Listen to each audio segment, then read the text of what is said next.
All right, we're going to start the High Castle Conservatory live class. This is October 19th, 2024. I don't think anyone's going to join me today.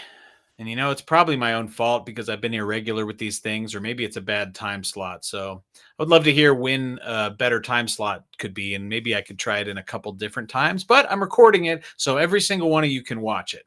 My feelings aren't hurt, and I'm not lonely. Maybe it's better this way. Maybe I can get through my lesson and you know anyway, yeah, hope thanks all for joining me or watching this video and for supporting my conservatory. It means a lot to me, and it is super helpful in helping me continue to do this music stuff and this teaching.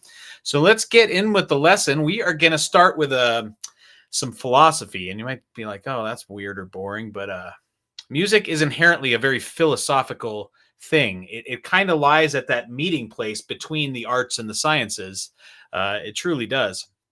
If you think about it, there's math going on. The rhythms are math. The harmonies are also math. Basically, the harmonic series is ringing out of every note, and every single harmony you can imagine is really just some fraction. That's the only reason that notes sound different or have a unique sound for different harmonies. So music is that perfect place between the arts and the sciences, between religion and spirituality, between linguistics. They say it's the universal language, all those cliche things. It is all of those things. And music has taken a really, really turn for the superficial and non-philosophical in the last many decades. There's plenty of great books about this. One of my favorite writers about the subject is Fabre d'Olivet. He's a French esotericist and linguist and a bunch of other stuff from the 1800s. He wrote very well about music philosophy as a book called The Secret Lore of Music, which was translated to English by Jocelyn Godwin, who writes a lot about this subject too, about the esotericism in music. But anyway, I'm going to just read this quote from Fabre d'Olivet. I encourage you to check out his book called The Secret Lore of Music, translated by Jocelyn Godwin. Excellent stuff.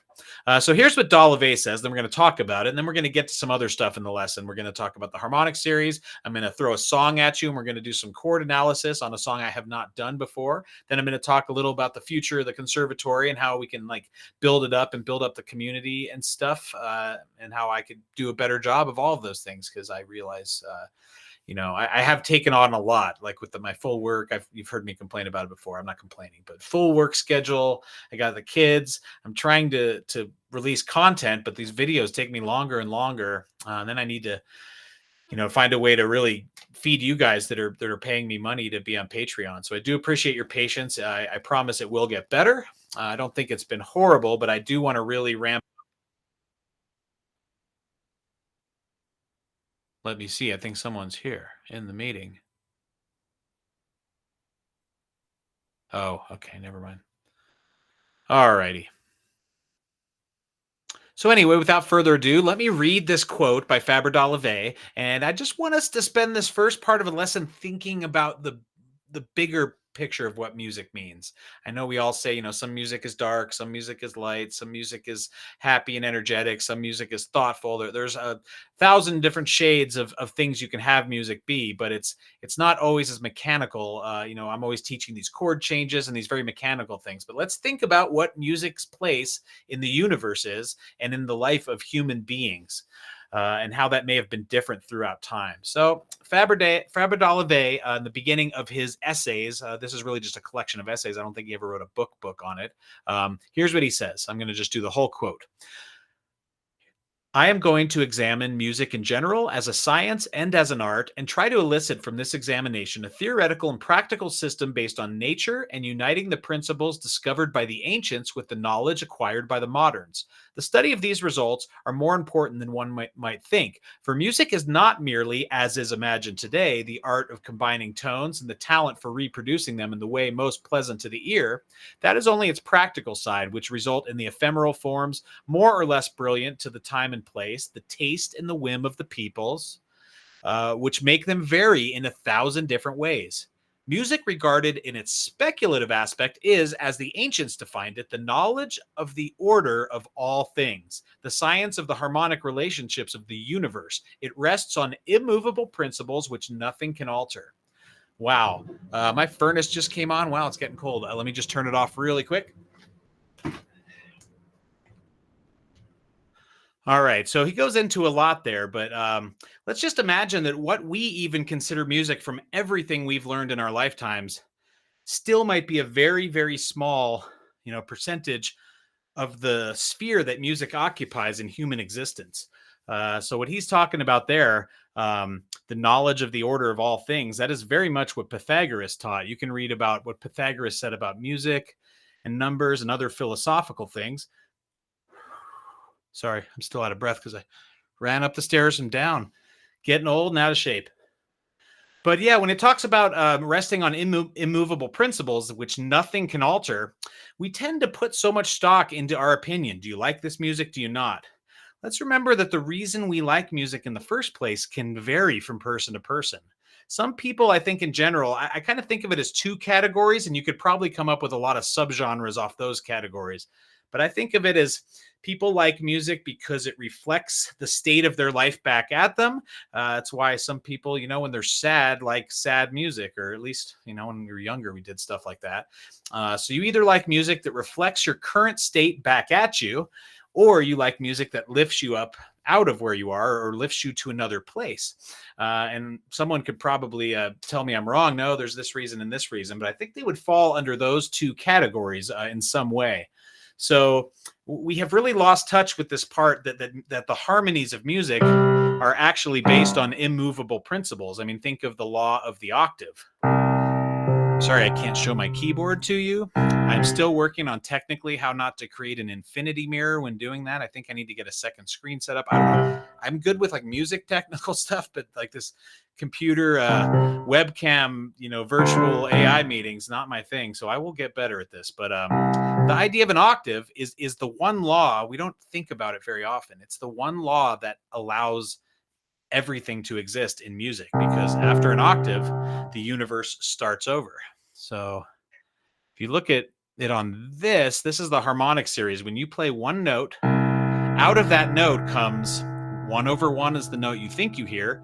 2/1 is, let me put it in another way you can see it. Look at on the linear line. So I played this note here, this C, and then the octave is 2. The entire universe is in between that somewhere, and then everything after that just repeats. So look at going from 1 to 2 is the law of octave. We don't learn that in music. We learn in music theory that an octave is 8. That's because it's the 8th note of this major scale. Major scale, unfortunately, is I'm not going to call it a completely arbitrary device, but it's like cause and effect. The cause is the harmonic series. The effect would be the major scale. But when we name our numbers based on the major scale, essentially in parentheses, you're calling that a cause or a principle. And that's the big problem with our naming system, is the divisions of a string do not line up in the major scale with the harmonic series. And the harmonic series is unfortunately the laws of nature. It's literally the division of a string. And that's what he's talking about here with immovable principles, which nothing can alter. So learning what these numbers mean to music and then also to life, sure, there's some room for interpretation, but there's also, there's also a lot in there that you can really start to learn, like, oh, the third harmonic creates what we call a perfect fifth. How many of you know how important a perfect fifth is to music? It gives us, other than an octave, it's the next most consonant note. So I'm playing C and G there. Bass line. That's a perfect fifth. So octave, perfect fifth. It's so consonant that it almost sounds like the same note. But every time a modern musician plays that note, he thinks 5. But in reality, it's 3. Let me demonstrate it for you as well on my contrabass.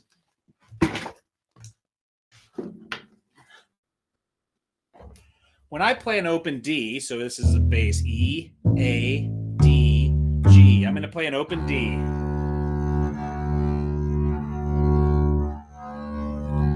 So that represents the ratio 1/1. That's an open string. And remember, the string is not just ringing as a whole. It's also ringing as at harmonic nodes, as a half, as third, fourth, 5. 6, 7. It goes on to infinity, and they're all ringing out of a string. That's what's called resonance. So let's just go back to the simple idea of an octave. If I hit an open string, that represents the note number 1, or the ratio 1/1. Now, if I hit the harmonic, for those of you who don't play a string instrument, harmonics, when you lightly touch down the string, there's a note ringing out that isn't anywhere else. If I go just to the left or just to the right of it, the harmonic is not ringing out. So it's a specific node that's the exact halfway point of a string. And that might, the significance of that might be lost on some of us, but we need to think about what that octave means. It means you're dividing the universe in half. You're also doubling it. You're doing everything to do with the idea of 1 times 2. So there's the first harmonic. The second harmonic, or not the first harmonic, the first note is called the fundamental, and then we have the harmonic above it, which is the second, is an octave, and finally the third harmonic, which I can hit either direction. Sorry. There it is. So the first is the open string, the second is dividing it in half, or the 12th fret, then dividing it in 3, which is what we call a perfect fifth, and then 4 is a double of 2, so it's again the note D, because 1 times 2 is an octave, and then times 2 would also be another octave. So if I go D, D, 4th harmonic is also D. 5th harmonic would be F sharp. It goes on forever, but those are the actual principles of music, and they're not taught in Western music theory, unfortunately. So we need to start learning where certain notes actually are. And the tuning is also not the same compared to true tuning is off. We use these things called cents right here, and this tells us how far off. Just so you know what cents are, the average Joe can hear a deviation of about 12 cents, meaning it has to be 12 cents off before average Joe can tell there's even a different note happening at all. So let's come up with a basic guideline that if a tuning is within 12 cents, it's close enough to be pretty good. If you're down close to 2 or 3 or 4 cents, that's really close. If we start getting more than 12 cents, it starts getting off. If you start getting 50 cents, you're at a quarter tone, which is a place exactly between two notes, and they're exotic notes that we don't have in Western tuning. Arabic uses quarter tones.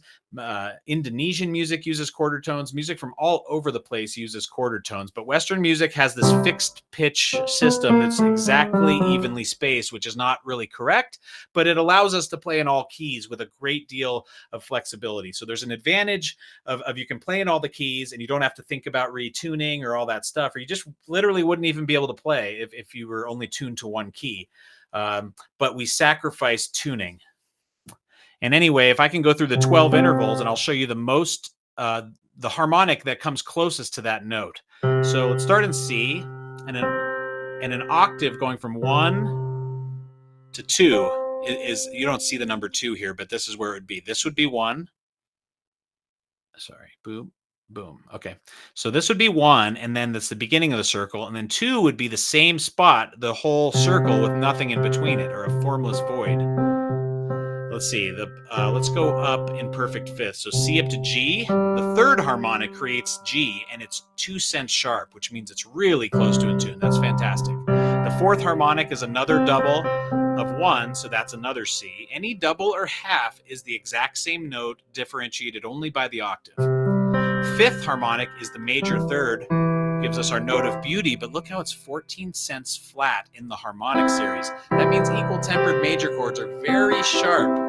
If I just go, I'm actually going to tune because my ear hears that fifth harmonic without even thinking about it. And then, listen. And then that comes in and you hear that it's a little sharp.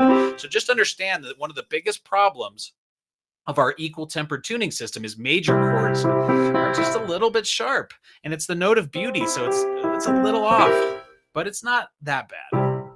It's bad, but it's not that bad. Here, the 14 cents is just a little bit. The sixth harmonic is a double of 3, so it's another G, or or a perfect fifth. Get that idea into your head. Anytime you can half something, it's the same note. We already learned 3 was G, right? In the C harmonic series, right? We're in the key of C. We've learned that C is G. Sorry, we've learned that the third harmonic is G. The fourth harmonic is another double of 1, so it's another octave of C. Then finally, we have the fifth harmonic, which is the first time we have a major third, but in the harmonic series, it's 14 cents flat. 6 is another double of 3, so it's another perfect fifth. 2 cents off. Great, that's really close.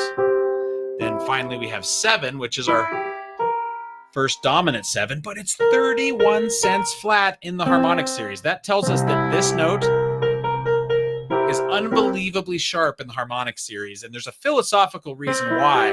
Is the world we live in is a world of tension. This is the chord of blues and sorrow. It's a C7 chord is what the universe has spelled out. 1 to 2 is an octave, then a perfect fifth, then another octave, then a major third, then another perfect fifth, and finally a dominant 7. The universe itself is a dominant 7 chord because every single note you play, the harmonic series that rings a perfectly tuned dominant 7 chord rings out whether you want it to or not. You can look at an oscilloscope.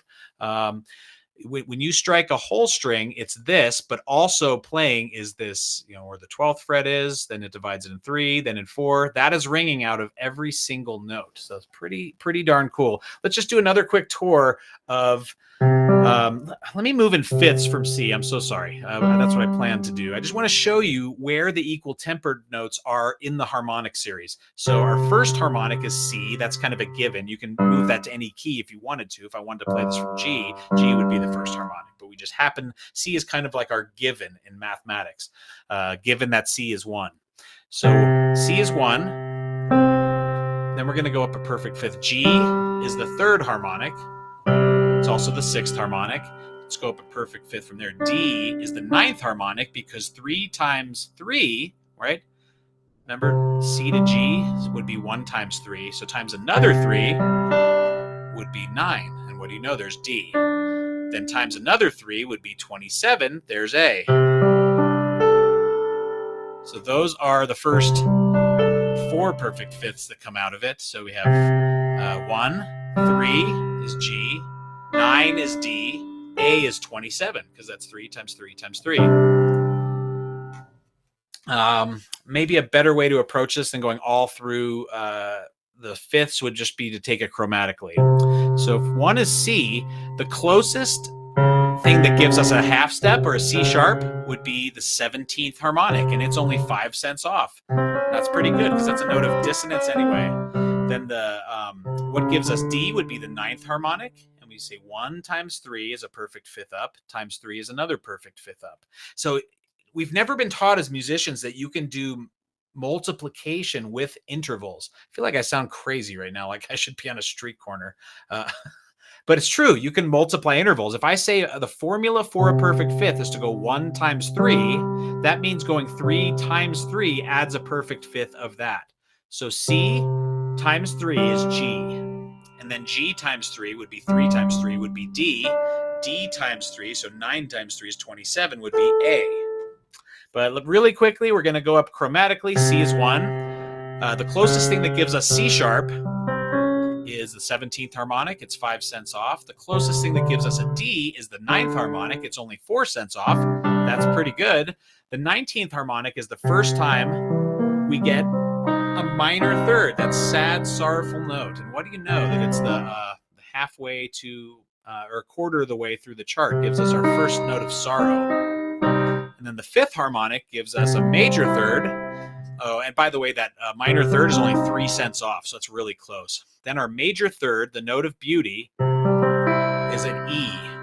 That is 14 cents sharp in equal temperament. That's a shame. And then negative 3 gives us the first F. You might say, what's negative 3? Well, 1 times 3 is going up a perfect fifth from C. Guess what? 1 divided by 3 is the negative 3. So it gives us a perfect fifth below instead of above. So 1 times 3 is a perfect fifth above the 1. And 1 divided by 3 is a perfect fifth below the 1. So I call that -3 because you're dividing instead of multiplying. And look, that's kind of like a mirror image. Perfect fifth up, perfect fifth down. The whole universe rests on that pivot of going up by 3 or multiplying by 3 or dividing by 3. And the consonance is the multiplying by 3 or the G. And the dissonance is that note that insidiously wants to resolve from sus to major. So if we're in C, that's an F that wants to become E, that beauty note of major 3. So anyway, our first F is given to us by the -3rd interval. I know that's a confusing idea of negative harmonics, but it's the opposite possibility of the positive harmonics. 1 times 3 is G, 1 divided by 3 is F, because we're going up a perfect fifth or down a perfect fifth. The first time we get a true F sharp is the 45th harmonic, which might seem way up there in the harmonic series, but 9 times 5 is its multiplication. And I can't tell you why now, but anything that has multiplication is a more consonant harmony. Then we have G, we know is the 3rd harmonic, C to G. G sharp, the first harmonic, is the 25th, and it's this dark note. That's called the sharp 5, the minor 6. There's other harmonics that make a different exotic interval. One is the -5th interval, but I'm just going to say the 25th by now. That may seem like a high harmonic, but it's 5 times 5. Remember C, 1 times 5 is E.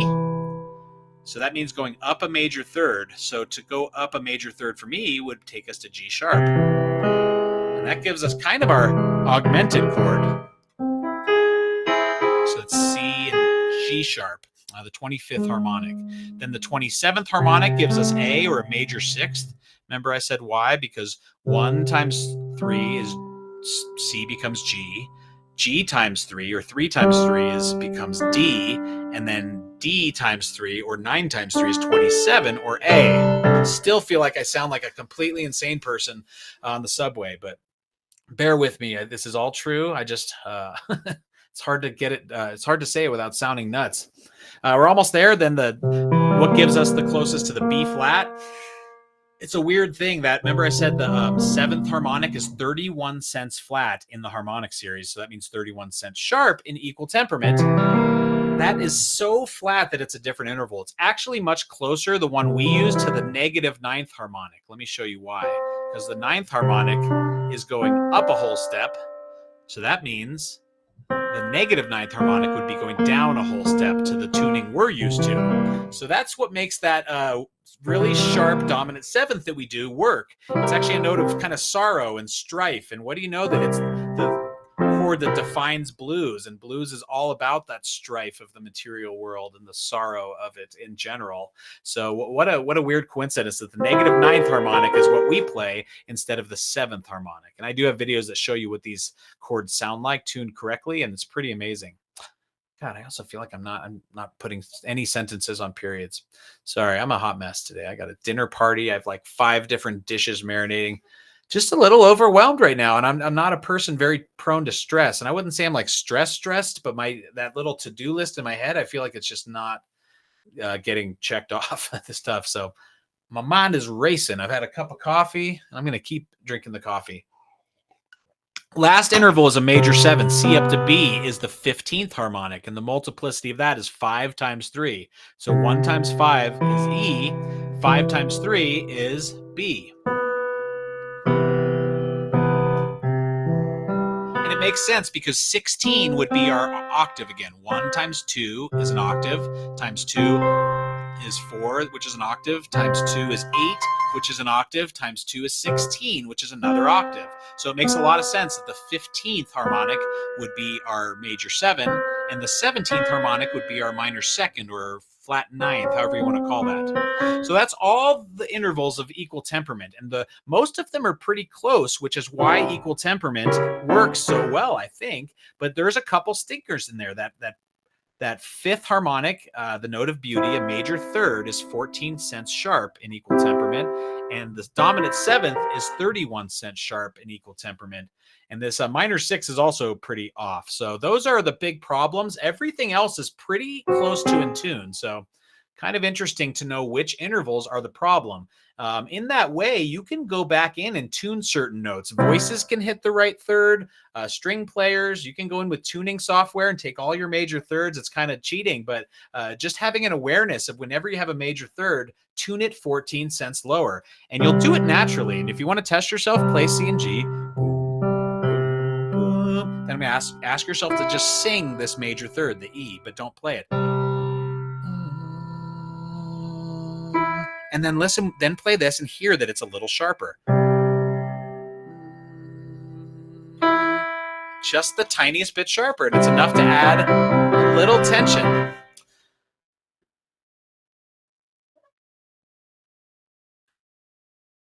So we also get chord progressions from this, which is kind of nuts. We get chord progressions, if we're in the key of C, 1, 4, 5 is the most common chord progression, which would be C major, F major, G major, C major.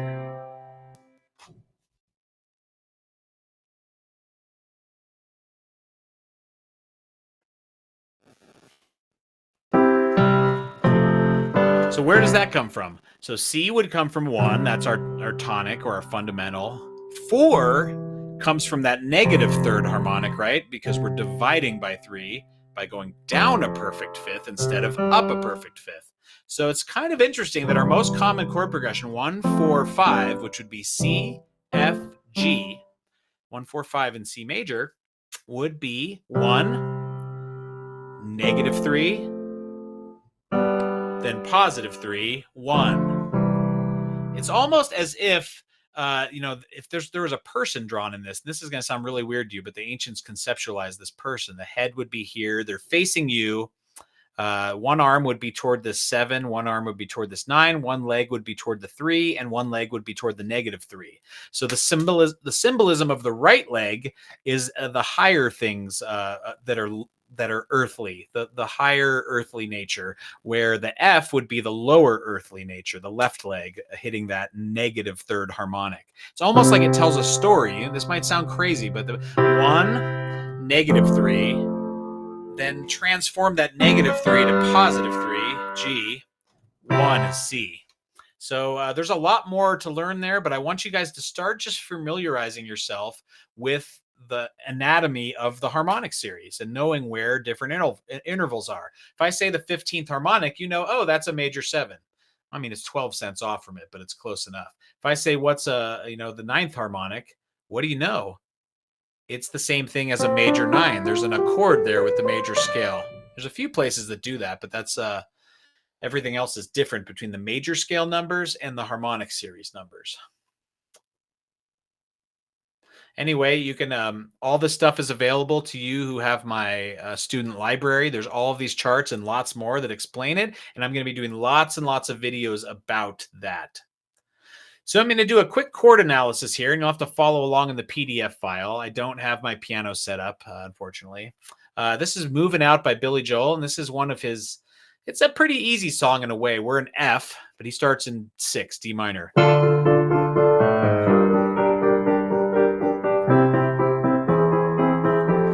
So I know I'm calling it an F because I try to put everything in the major key. For me, it's understanding. It's easy to understand it in the major key. If something is straight up minor, and that's, I will call it in a minor key. But right now it starts in D minor, but that's 6.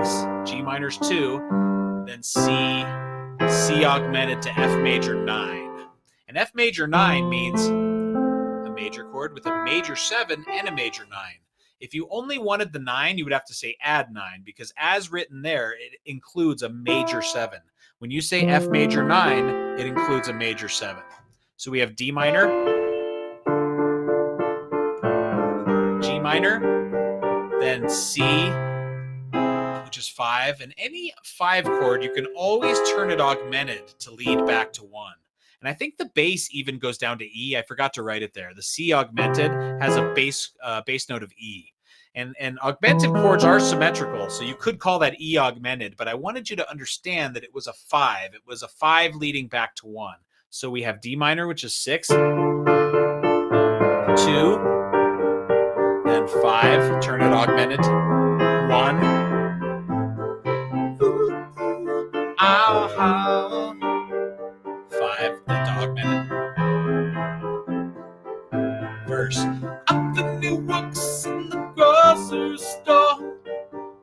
Sorry, I got to change my camera setup. When I play on my thing, it's on the same piece of furniture, so you see it rattling. It's really annoying, I think, for you guys to watch. So sorry about that. Up the new works in the grocery store. So it's the same exact progression for the verse. It's 6, 2, 5 to 1. And so the verse is up the new works in the grocery store, saving his pennies for someday. Mama Leone left a note on the door. She said, Sonny, move out to the country. Pre-chorus. And working too hard can give you a heart attack. You ought to know by now.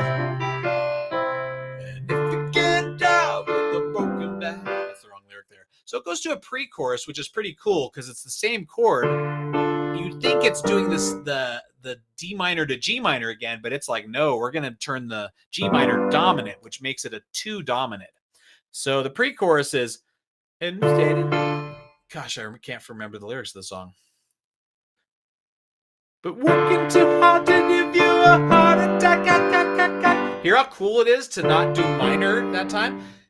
Pre-chorus, 6, 2 dominant, 4, 5 in F. Working too hard to give you a heart attack. You ought to know by now. And again, the pre-chorus, second line. In, out, out, and Hackensack, same thing. Then he goes back. Is that all you get for your money? So that's really great the way he connects that back to the verse chord progression right there. The first half of the pre-chorus, he goes to a 4-5, which we hadn't seen yet, so it sounded kind of fresh. But the end of the second line of the pre-chorus, he takes us back through that augmented transition. And every time you see that augmented, it's E in the bass. Sorry about that. But still consider it a 5. You could call it E augmented. I'm going to call it C aug over E, or you could even make it a C7.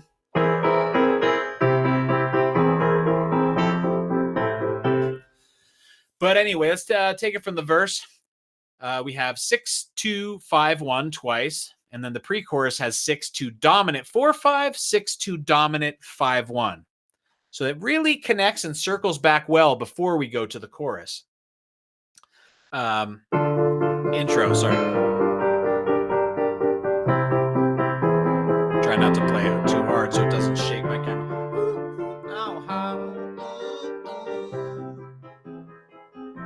Verse. The new works in the grocery store, saving his pennies for someday.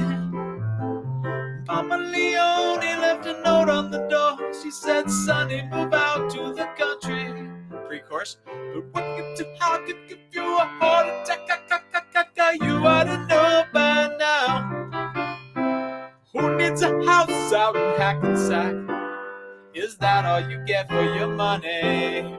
Then it goes to the chorus. Well, it seems such a waste of time. 4, 5, 3 dominant. If that's what it's all about. D minor to 6. Mama, if that's 2 moving up, then I great chord.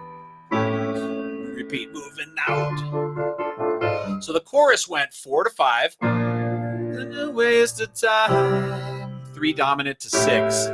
But really what 3 dominant is the 5 of 6. Anytime you do a secondary dominant, or the dominant that's not from the 5, because in the key of F, our dominant is C7. But secondary dominants are dominants that lead you to another note of the key. So in this case, we're going to D, which is 6.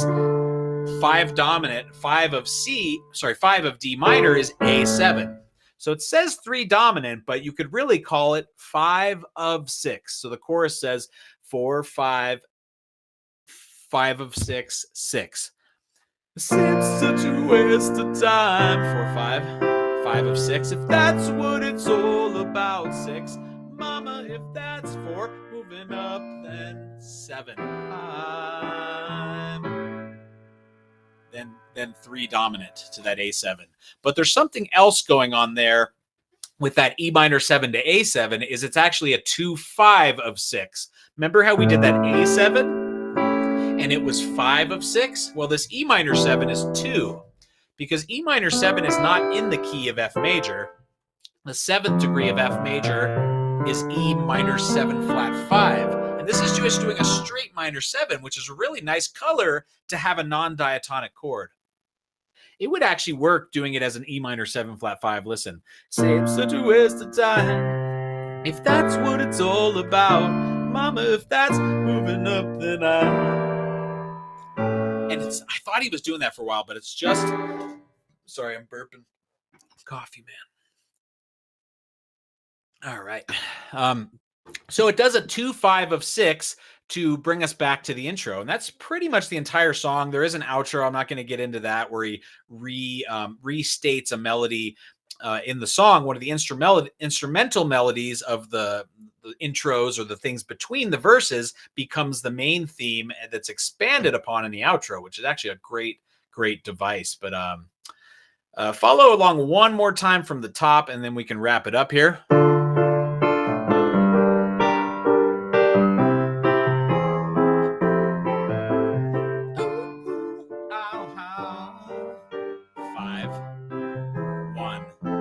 6-2. I'm the new books in the grocery store, painted his pennies for someday. Mama Leone left a note on the door. She said, "Sonny, move out to the country. You're working too hard, will give you a heart attack. You ought to know by now. And if you didn't know, the Hackensack and didn't follow the fender." Sorry, lyrics. Of course, it seems such a waste of time. 5 of 6, if that's what it's all about. Mama, if that's moving up, then repeat, moving out.